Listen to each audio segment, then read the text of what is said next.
आपका क्वेश्चन है यदि ए और बी क्रमशः -2 और 2 और -4 हो तो बिंदु P के निर्देशांक ज्ञात करना है, जबकि AB 3/7 AB हो, अर्थात AB का 3/7 P का निर्देशांक होना चाहिए।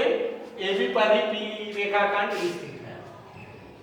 तो इसके लिए हमें सबसे पहले इनका अनुपात ज्ञात करना होगा, अर्थात AP बराबर 3/7 AB, जो कि क्वेश्चन में आपके दिया हुआ है। तो AP और AB, इसी को ये AB जो है इसमें डिवाइड किया गया, तो ये 3/7 है। अब हमें P से B तक की दूरी या P से B का अनुपात ज्ञात करना है। इसके लिए हमें AB से AP को घटाना होगा।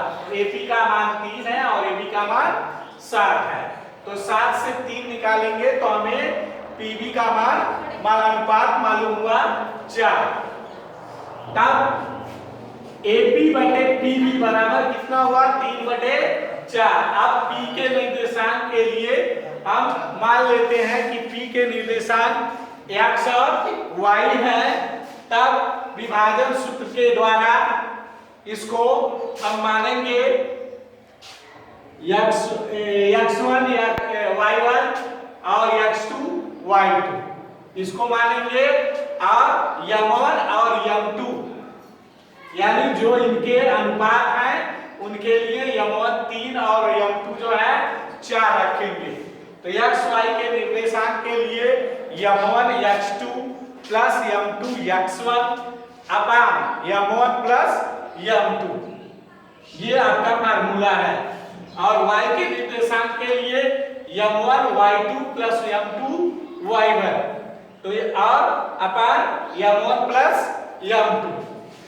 तो आपको x के निर्देशांक के लिए मिला 3 × 2, यानी m1 x2, m1 आपका 3 है और x2 आपका 2 है, तो 3 × 2 प्लस m2 जो है आपका 4 है और x1 जो है -2 है, तो इसके लिए 3 + 4।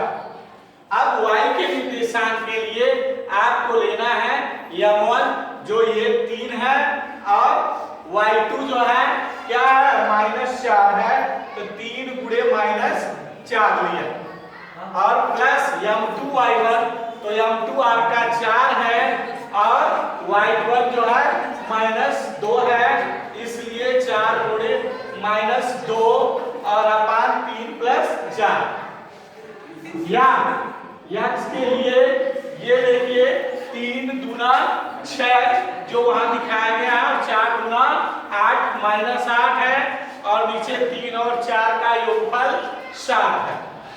ऐसे ही y के लिए भी 3 चौका 12 जो -12 वहां दिखाया गया है और 4 × 2 -2 तो -8 दिखाया गया है और 3 और 4 का योगफल 7 है। तो इस प्रकार 6 - 8/7 और y के लिए -12 - 8/7। तो x का मान क्या हुआ?